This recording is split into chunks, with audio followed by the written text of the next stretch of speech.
And our first speaker is a complete heroine of mine. She is fantastically principled, a woman of huge integrity, no nonsense. She is a proper no-nonsense person. She just tells it as it is. And because she comes from Northern Ireland, she understands the truth about the Irish border issue. And she will enlighten us again this evening. Before we welcome Kate to the stage, let's just see her in action on the video.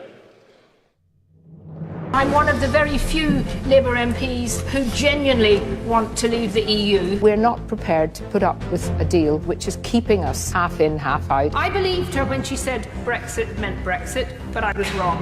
I believed her when she set out her red lines in her Lancaster speech, but I was wrong. And I believed her when she said no deal was better than a bad deal, but I was wrong. We are a strong country, we are a proud country, we're a determined country with a people who believe and have confidence in our country.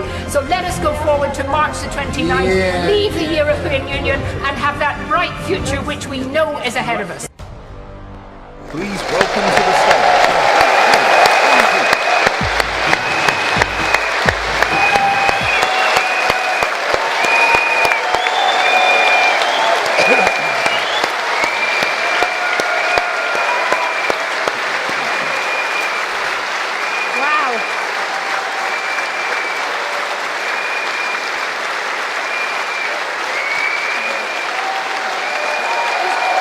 I love you.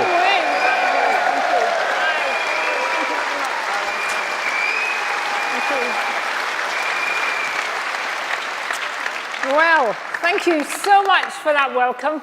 It is absolutely wonderful to see so many of you here out on such a cold night, queuing for ages, but finally getting in. And I'm so pleased to be here to join you. You know, it's always good to appear on a all-party platform, people from different political parties, because to me, and I think to everyone in this room, and all of the 17.4 million people who voted to leave, our country comes before our party.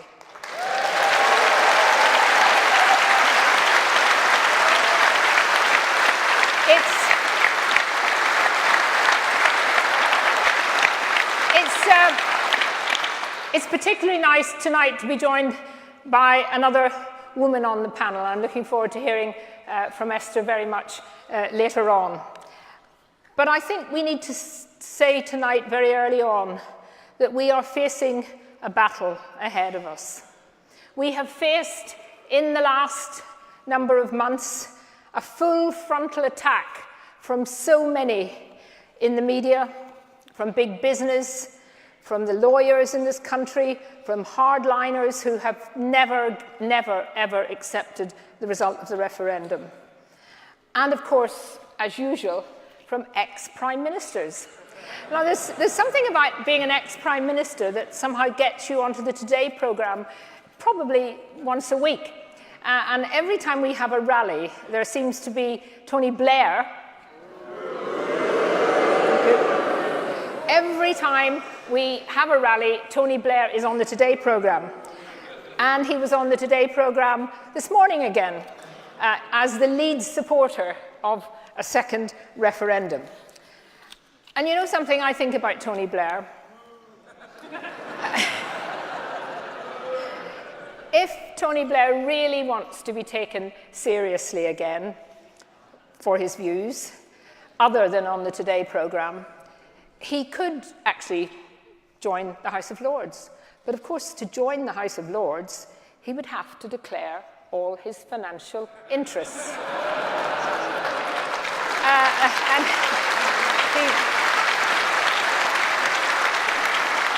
And he might, of course, try to get elected again, but I think I can move on to something more serious now.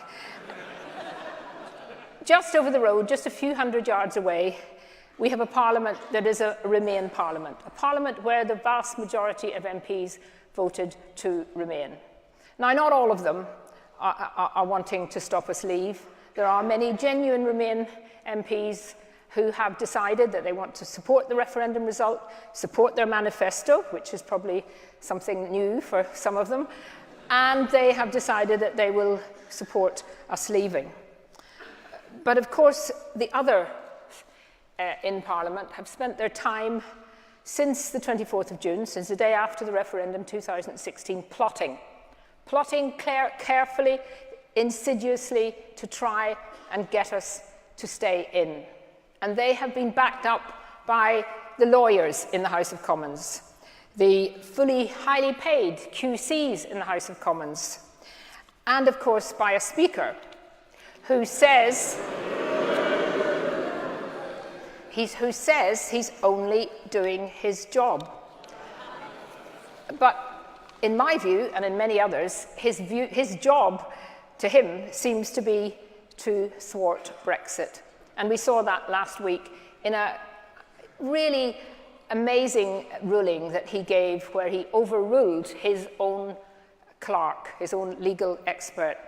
And I think one of the most worrying aspects of what the Speaker did is that the idea of a disinterested Speaker, they used to wear the headgear, but he stopped doing that, but the idea was that the Speaker was above factions, a very precious part of our political inheritance, admired round the world. And what is so worrying that is gradually being whittled away by this Speaker. And it has been said, well, of course, this couldn't be happening. This country wouldn't allow that kind of thing. We're a fully fledged democracy. We're not a fragile democracy. But you know, it is happening right now. Look at what happened after the referendum. Those who'd led the losing side were showered with knighthoods, honours of all kinds. And the winning side, as Dan Hannan has I think very properly said today, were actually persecuted. Donors were suddenly told in late 2017 that their contributions counted as gifts, not political donations, as had always happened, and were therefore subject to inheritance tax. Because Leave had relied on predominantly individual donations, unlike the Remain campaign that was financed by Goldman Sachs and Morgan Stanley and other big corporations, oh yes. Shall we have another one for the CBI? And you know, maybe I'm as I get older, getting a little bit more cynical, but it is impossible to avoid the suspicion that from the day after the referendum, part of this kind of picking on Leave supporters was to ensure or to hope that next time there was a need, or when there was need for money for the EU sceptic campaigns, that would be much more difficult to get it funded. And I think that's very worrying too. But despite everything, and what is so optimistic tonight, despite everything, despite the attacks, despite the incredible abuse that we've all had, we are bigger than ever, we're stronger than ever right across the country, and we need to be strong for what is going to be happening in the next few months. Because let us be quite clear tonight, absolutely clear, the great betrayal has begun. In fact, it's begun a few months ago, but it is now really moving apace. Slowly, those who have never wanted us to honour the referendum are sensing and waiting for people to show that they have weakness, and there are a lot of people with weakness in our government. And some of those people, not necessarily in government, but some of those people outside who are pushing the second referendum and pushing the Remain side continually, are actually quite nasty people. And I'd make no apology today for criticising someone who sent a tweet, which I thought was quite shocking. She writes for The Guardian.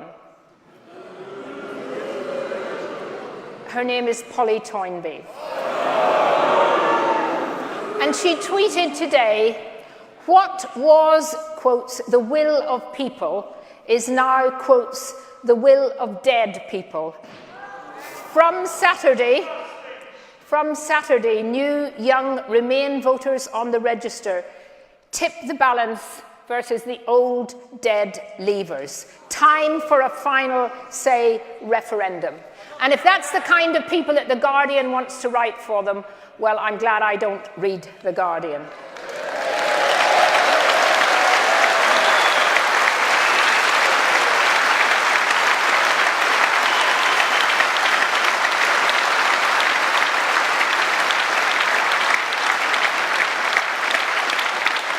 And by the way, The Guardian got it wrong about last night. I actually don't drink champagne. Those of you who have read The Guardian will know what I'm talking about. And another one, just to say, tweets all the time. Another one here, pity we couldn't put the 52% to sleep permanently. One day, euthanasia will not only be legal but compulsory for the dregs of society. We'll call it moral cleansing. That was a tweet on December the 27th. Now, you heard the fuss that was made.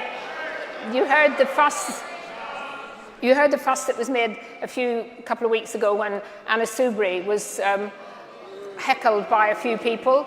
Not particularly nice people, I have to say, but nevertheless was heckled and was called a Nazi.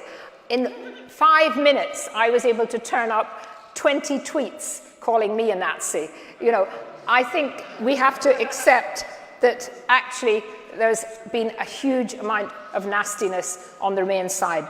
Now, you'll have heard people say that 52% of people voted to leave, 48% voted to remain.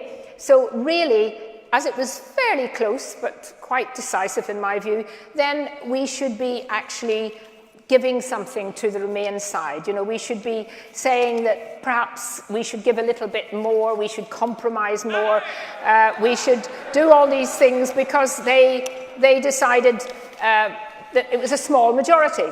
All I would say to you is, if it had been 52% Remain, 48% Leave, would we have people...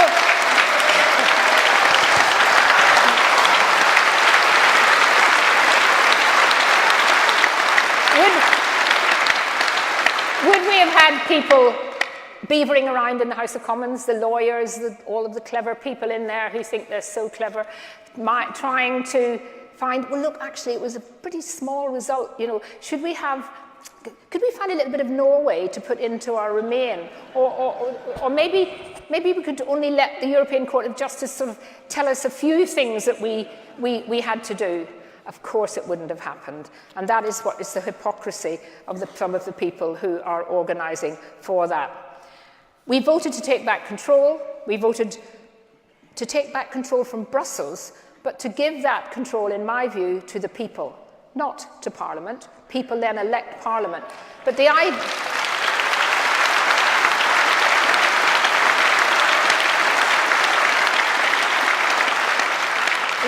that somehow, in the end, we will allow Parliament, made up of Remain MPs who never wanted us to leave in the first place, to overrule that referendum will be one of the biggest attacks on democracy that there has ever been.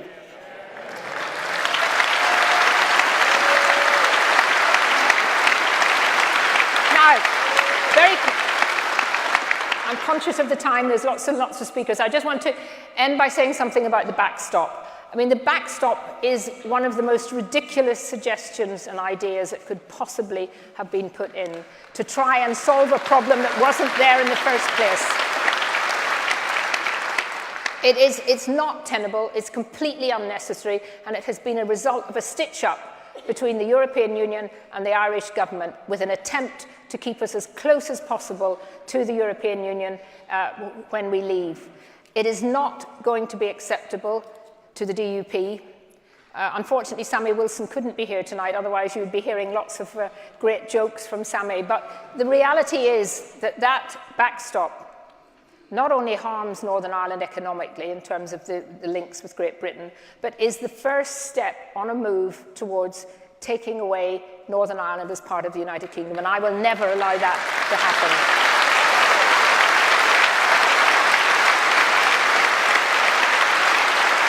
And finally,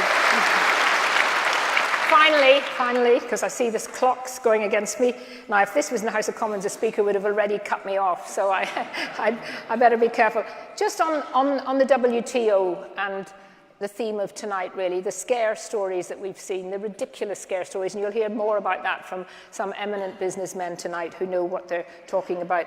But the reality is, you know, that while we're here in the London sort of bubble and we're hearing it all the time in the media, again, out there, out in the real country, outside London, people do not believe it. People just do not believe it.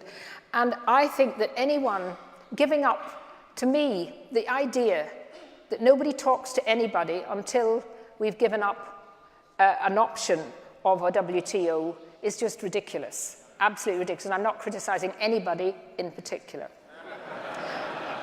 But I would say that anyone who votes in the end to actually take that option off the table is playing into the hands of the European Union and is the first step in a really betraying the referendum result.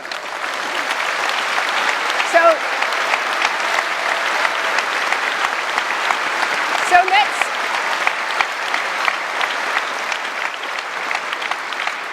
I want to leave on an optimistic note.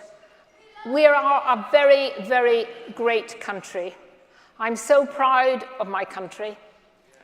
We can make leaving the European Union a huge success. And we have to keep strong and determined and not let those people who want to wreck it win. We can win. We're determined. We will win.